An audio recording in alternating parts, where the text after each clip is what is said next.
क्या करूं क्या ना करूं के दोराहे पर खड़ा अर्जुन जब मोह में फंस चुका था, तब उसे गीता का परम ज्ञान मिला। फिर वह न सिर्फ इस संसार रूपी लीला में विजयी हुआ, बल्कि उसने मानव जीवन का अंतिम लक्ष्य भी जान लिया। आज के अर्जुन आप हैं जो रोज किसी न किसी समस्या रूपी युद्ध में घिर जाते हैं। भगवत गीता में वह समझ है जो आपसे सही समय पर सही राह का चुनाव करवाती है। जिन्होंने गीता को पढ़ा, समझा और उस पर मनन कर जीवन में उतारा, वही सबसे भाग्यशाली है। तो आइए भगवत गीता के इस परम ज्ञान पर सर श्री जी द्वारा आए हुए अनमोल वचनों को संक्षेप में सुने। दुर्योधन कह रहा है मैं युद्ध करूंगा, अर्जुन कह रहा है मैं युद्ध नहीं करूंगा। दोनों हठ लेकर बैठे हैं। ये जो सिचुएशन क्रिएट हुई, इसमें गीता तैयार हुई। 18 अध्याय उसमें तैयार हो गए। तो 18 युक्तियों के साथ अर्जुन ने कहा कि मेरे सामने मेरे सगे संबंधी हैं, शिक्षक गुरुजन हैं, मैं कैसे युद्ध कर सकता हूँ। तो सभी को ऐसे ही लगते आया है कि हाँ, ये बात तो सही है और युद्ध कैसे की जा सकती है। मगर ये इशारा जो है वो है अंदर के रिश्तेदारों का। उन अंदर के रिश्तेदारों को बाहरी रूप देकर खड़ा कर दिया गया है। तो आपके अंदर के रिश्तेदार कौन हैं, जरा देखो। आपकी जो कामनाएं हैं जो बार बार आती हैं, विचार जो बार बार आते हैं, डेरा जमा कर बैठे हैं। आप देखोगे कि हर दिन कुछ विचार ऐसे हैं जो आते ही है, आपको परेशान करते। सभी को वैसे विचार नहीं आते, आपको आते हैं। तुरंत समझ जाओ ये मेरा रिश्तेदार है। ये कामनाएं बार बार आ रही हैं, इंद्रियां बार बार बोल रही है ये खाओ ये खाओ ये खाओ, ये किधर मिलेगा, ये किधर मिलेगा, ये किधर मिलेगा। तो आप समझ जाओ कि ये रिश्तेदार है। मैं का जो जाप चलता है अंदर, रिश्तेदार है। अब इनको कैसे मारे, क्योंकि अच्छा तो लगता है।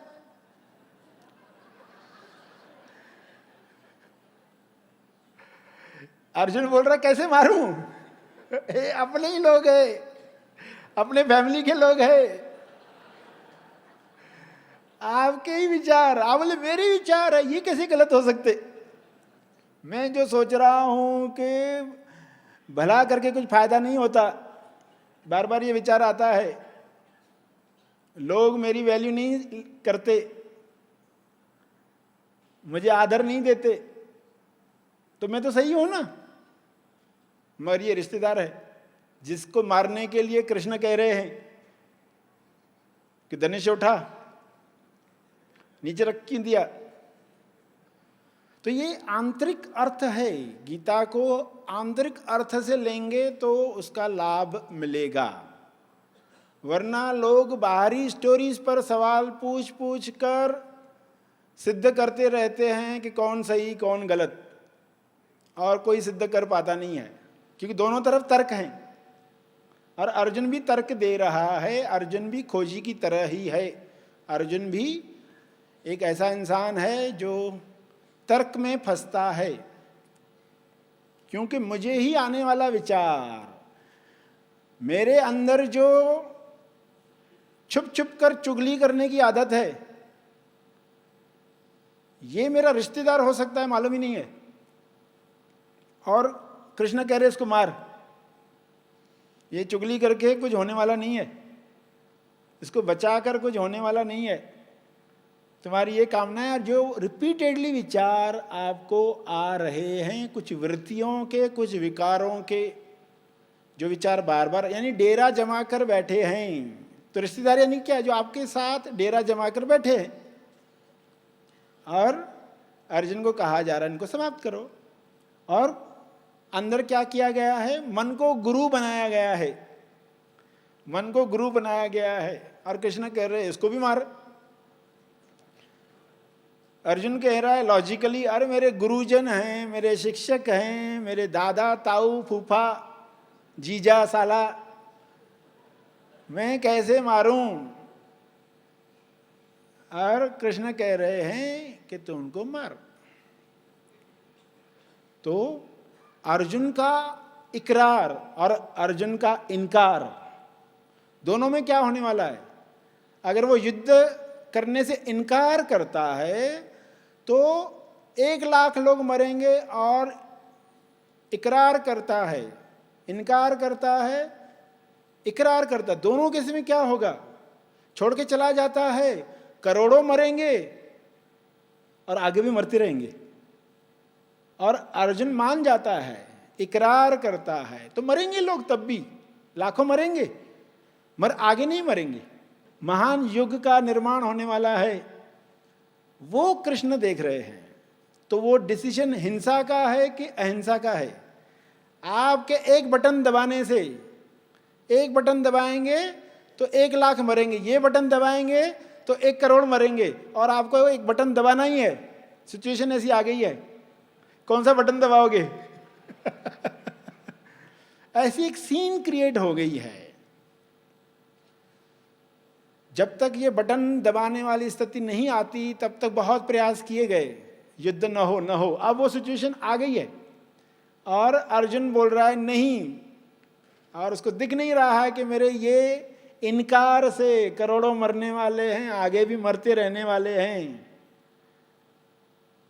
जब भी आपके जीवन में दुविधा हो तो आप क्या करें, ये आपको पहले अध्याय से समझना है।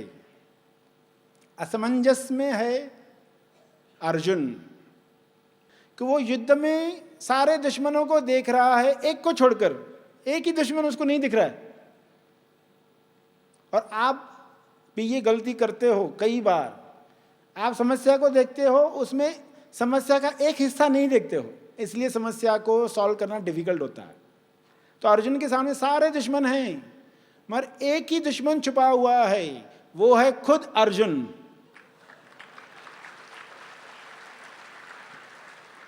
अपने आप को भी उधर देखो, इसको भी मारना है, इसको भी मारना है। आप जब समस्या में हो तो आपके विचार जो चल रहे हैं ना उस वक्त, वो भी समस्या का हिस्सा हैं। आपके अंदर जो विचार हैं उस वक्त, वो भी उधर डालो, समस्या में डालो और उनसे लड़ो। फिर तो दुश्मन पूरा सामने है, तो जीतना आसान है।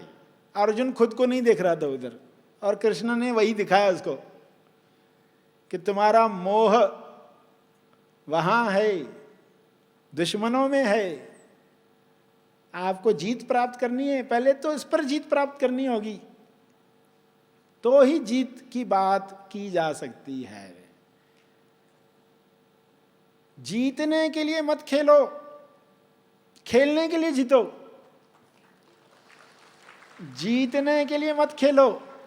आप जीवन में जो जो पाना चाहते हैं ना, वो पाने के लिए मत जियो। जो जो पाना चाहते हो पाने के लिए मत जियो।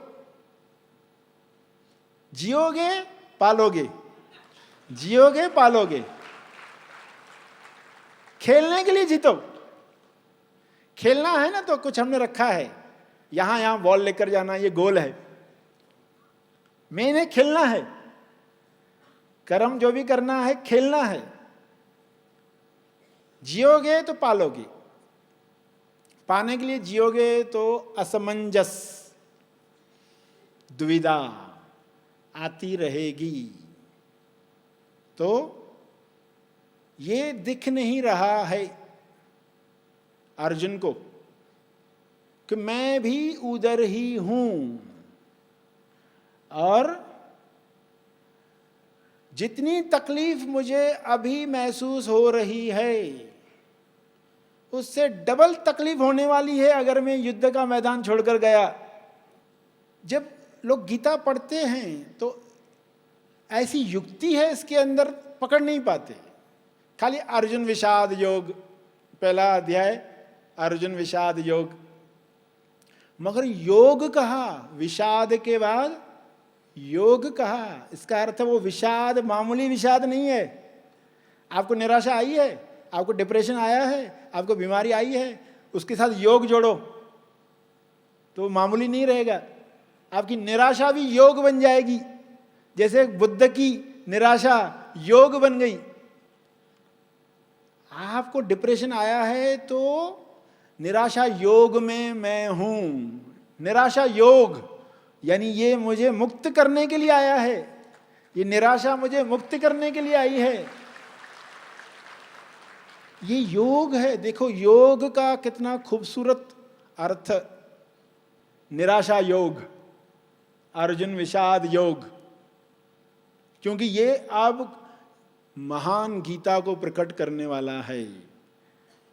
कैसी निराशा है, कैसी दुविधा है, कैसी असमंजसता है, ये गीता को खोलने वाला है। तो उस वक्त हमें पता नहीं होता, जब आप समस्या में हो तब ये बातें याद दिलाना खुद को कि पता नहीं है क्या खोलने वाला है।